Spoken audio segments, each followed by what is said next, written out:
Welcome you all to the course Database Management System.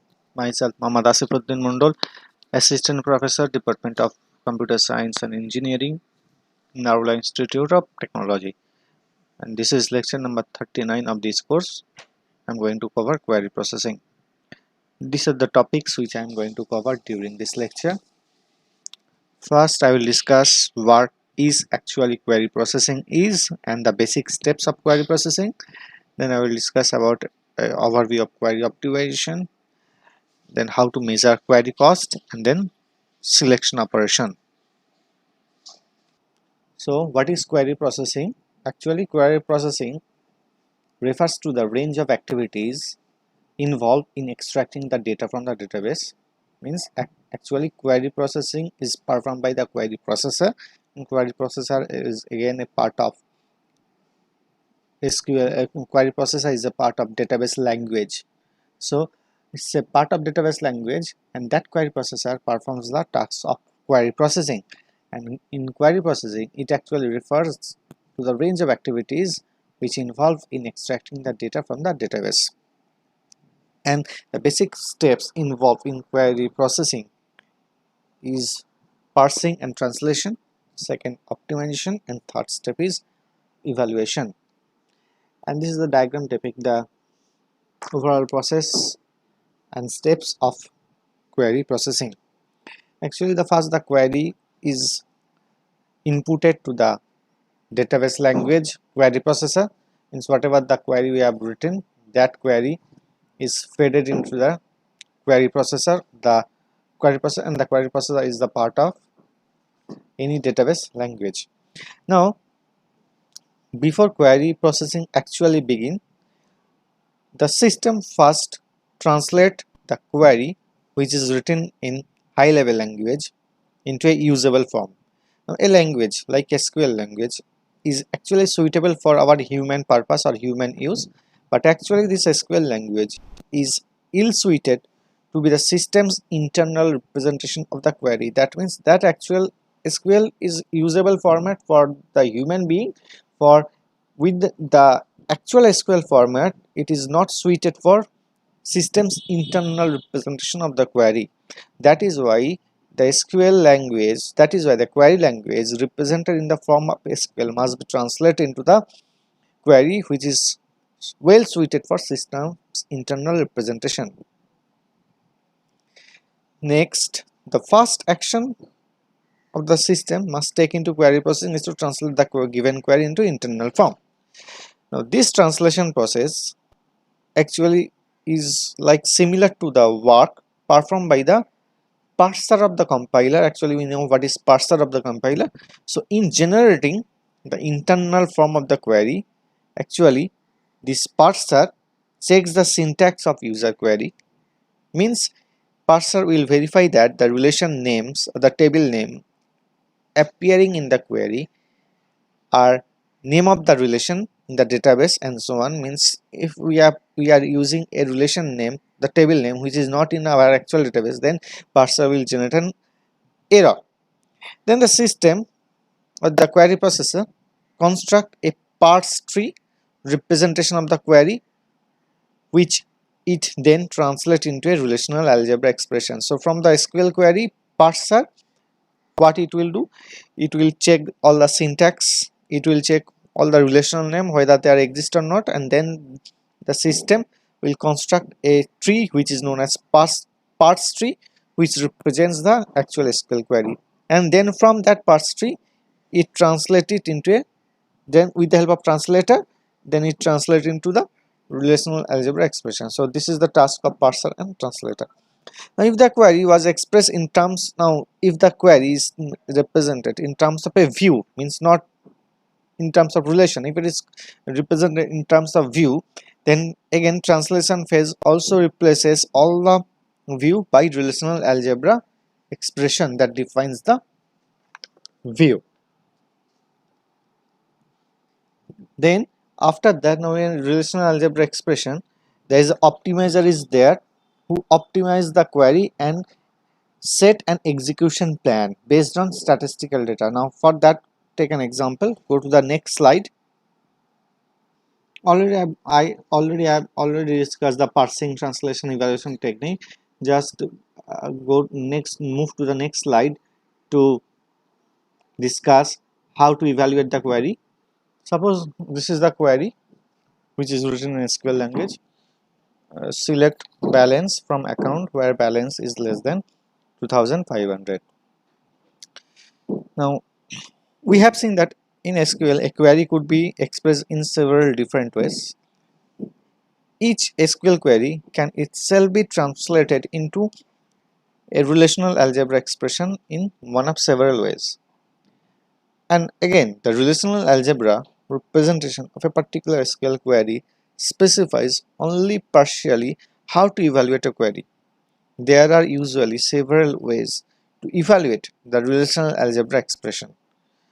Consider that particular query written in SQL language again for better clarification of the process.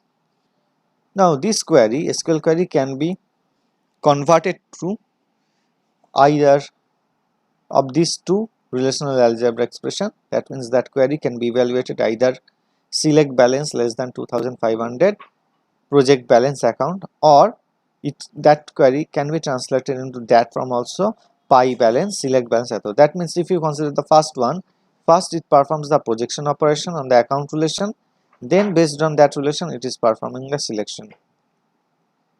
But if you consider the second one, here it is performing first the selection operation based on that condition. After that, whatever the result is producing, it performs the projection operation. So that means any SQL query, not for in that case any or most of the SQL query can be translated into relational algebra expression which is of different way or different form. Further, we can execute each relational algebra operation by one of several different algorithms. That means we can execute, now we know already different relational algebra operations are there. Now we can execute each relational algebra operation by one of the several different algorithms. For example, we consider to implement the present, if we consider the previous example, we can search every tuple or the every records in account to find the tuples with balance less than 2500. Now if b plus 3 index is available on the attribute balance, we can use the index instead to locate the tuple. That means we can use many algorithms to perform the relational algebra operation. Now to evaluate a query, we need not only to provide only relational algebra expression, but also to annotate it with instruction specifying how to evaluate each operation. That means only converting the high level language into a relational algebra expression, it is not only a single process to evaluate a query, rather we also annotate it with the instructions specifying how to evaluate each relational algebra operation stored in a relational algebra expression. Annotation may state that algorithm to be used for specific operation. A relational algebra operation annotated with the instruction on how to evaluate it is called evaluation primitive, or it also known as evaluation plan. A sequence of primitive operation that can be used to evaluate a query is called query execution plan.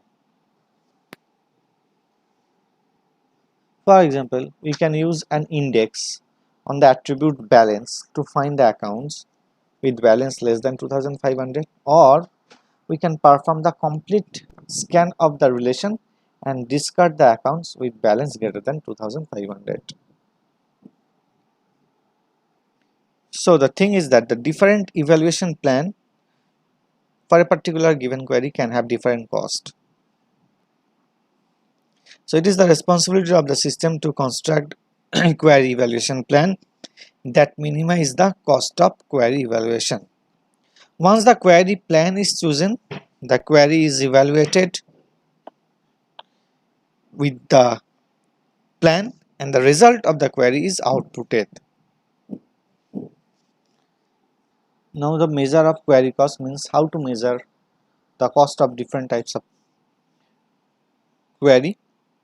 The cost of query evaluation can be measured in terms of number of different resources, which includes disk access, means hard disk access, CPU time to execute a query, or it may be even network communication cost. Now in large database system, the disk access are usually the most important cost. Since disk access are slow as compared to in-memory operation, but CPU speeds have been evolving much faster than have disk speeds. Thus, it is likely that the time spent in disk activity will continue to dominate the total time to execute a query. Finally, estimating the CPU time is relatively hard compared to estimating the disk access cost. Therefore, most people consider the disk access cost a reasonable measure of the cost of query evaluation plan. That means disk access is the predominant cost, and the measure by taking into account how to disk access. Disk access involves the number of 6 operations, number of blocks reads, number of blocks written. The number of 6 means the average 6 cost, number of blocks read means average block read cost, means block read cost means actually the read operation, and blocks write written means the average block write cost means the write operation. Now cost to write a block is greater than cost to read a block. It's definitely the cost of writing is much greater than cost of reading. But for simplicity, we use only number of block transfer from disk as a measurement of the query processing cost. Actually, to simplify our computation task of disk access cost, we assume that all transfer of blocks from hard disk to RAM have the same cost. Now, this assumption ignores the variance arising from rotational latency and seek time.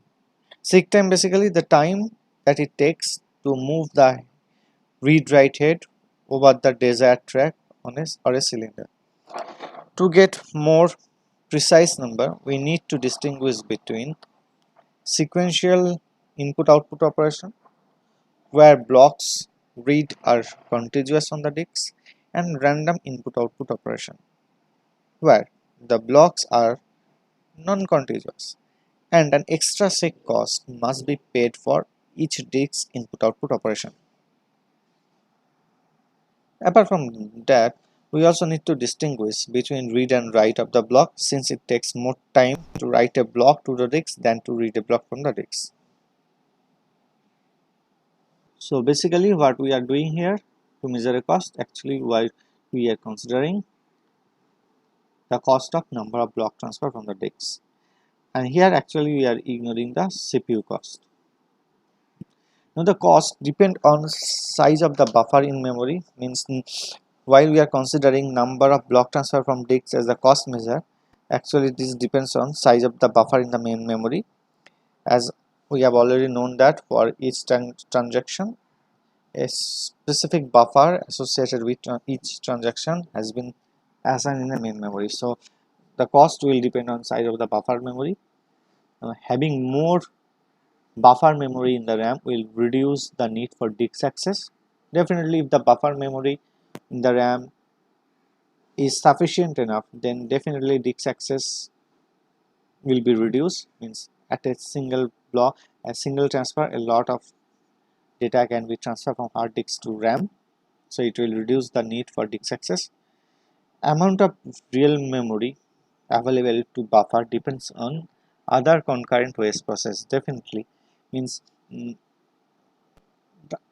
amount of buffer memory is going to be available for every transaction or each transaction actually depends on the current status of the operating system. If operating system is busy with some other process or some other multiple process, then definitely a transaction is not going to get a huge amount of buffer block. So that means it totally depends upon the current state of the operating system. So that is why it is very hard to determine the actual amount of main memory is going to be have ahead of the actual execution. That is why we often use the worst case measurement or estimate, assuming only the minimum amount of memory needed for the operation is available. So always are going for the worst case estimation. But in real time system, actually we need to consider every aspect to measure the query cost. It need to consider CPU cost. It need to consider the difference between sequential access, random access, as well as it need to take the buffer size. But here we are only considering number of block transfer from disks as a measure of cost.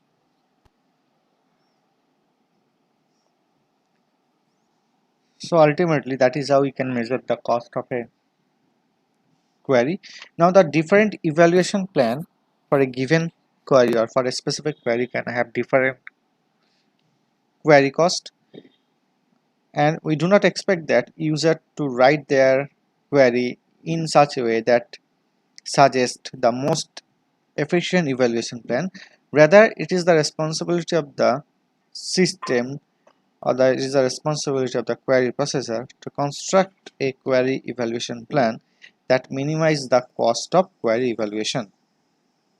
And once the query plan is chosen, the query is evaluated with the plan, and the result of the query is outputted.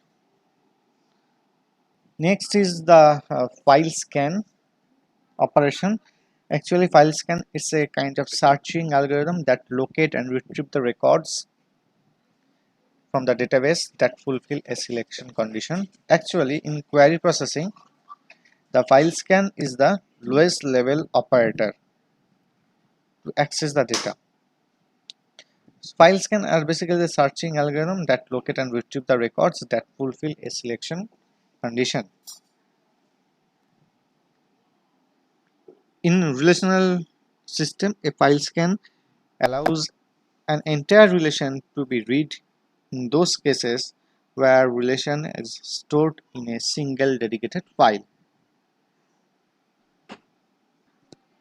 Consider a query which involves a selection operation, and it performs suppose selection operation on a relation whose tuples are actually stored together in one file. Now file scan, we have two options. In file scan we have two options. That means we have two algorithm option we have to perform that selection operation.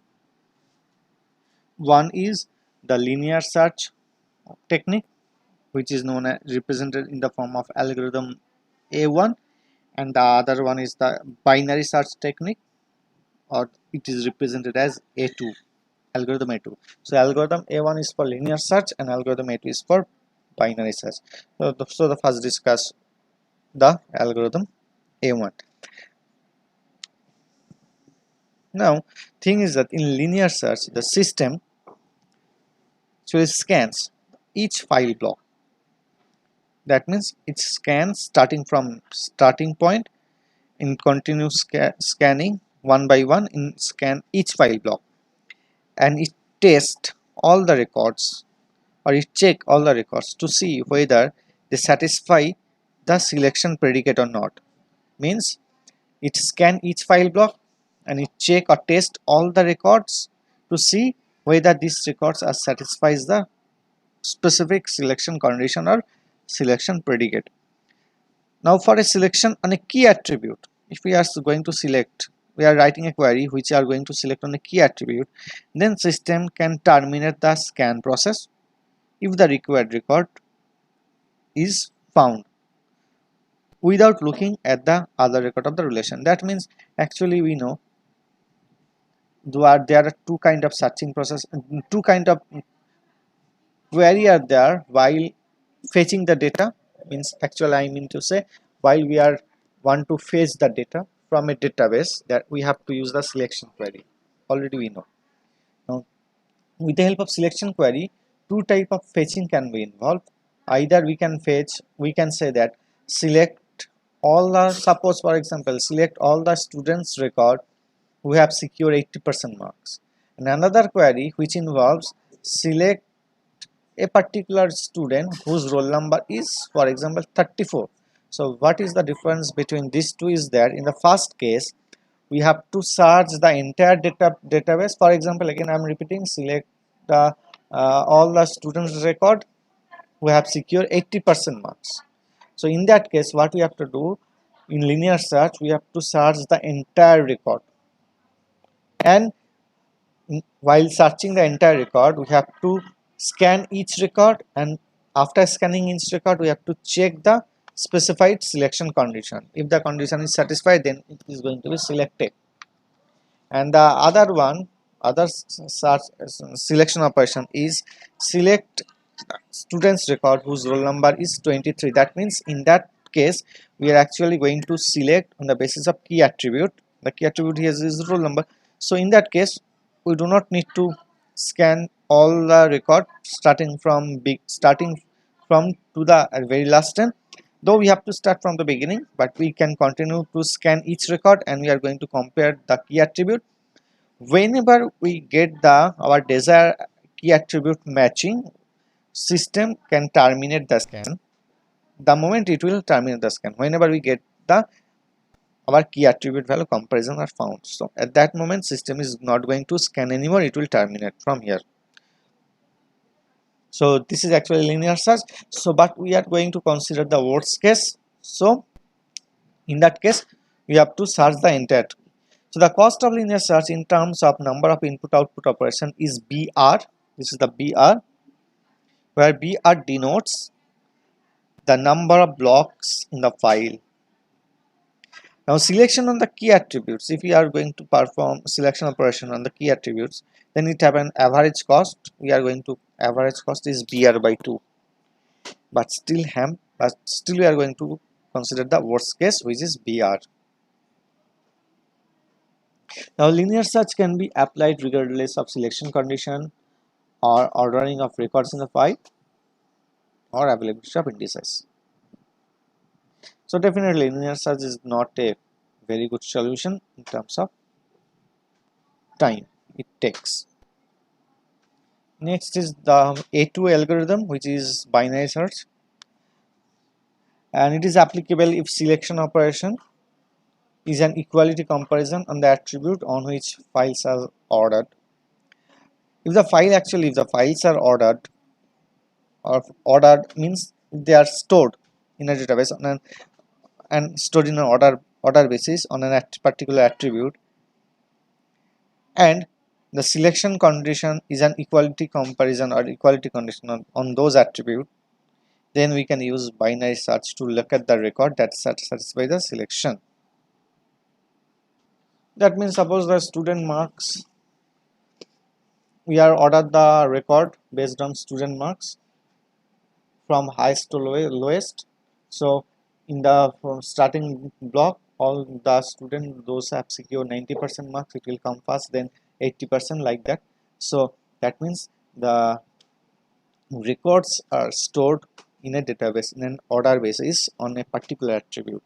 And if we are writing a query, and the query means selection operation, and the selection operation involves only the equality comparison on that attribute on the basis on which the records are ordered, then it is better to use the binary search technique to look at the search record that satisfies the relation.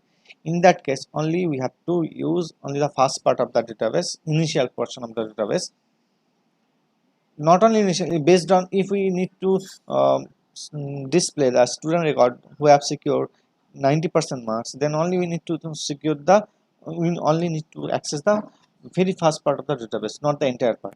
So it will be very time saving algorithm, but the thing is that they have to be stored in an order basis on a particular attribute. Now the number of blocks that need to be examined to find a block containing the required record is log to br, where br denotes the number of blocks in the file. Now, but if the selection is on a non-key attribute, more than one block may contain required records, and the cost of reading the extra block has to be added to the cost. We can estimate though, but it's a very difficult job, so it will be best suited if we are going to perform the selection operation on the basis of key attribute. So while performing the selection operation, definitely out of linear search and binary search, it is easily visible that binary search is the best option. But we can do the binary search if the condition is satisfied, which I have already mentioned. And these are the references you may go through for further details about the query processing.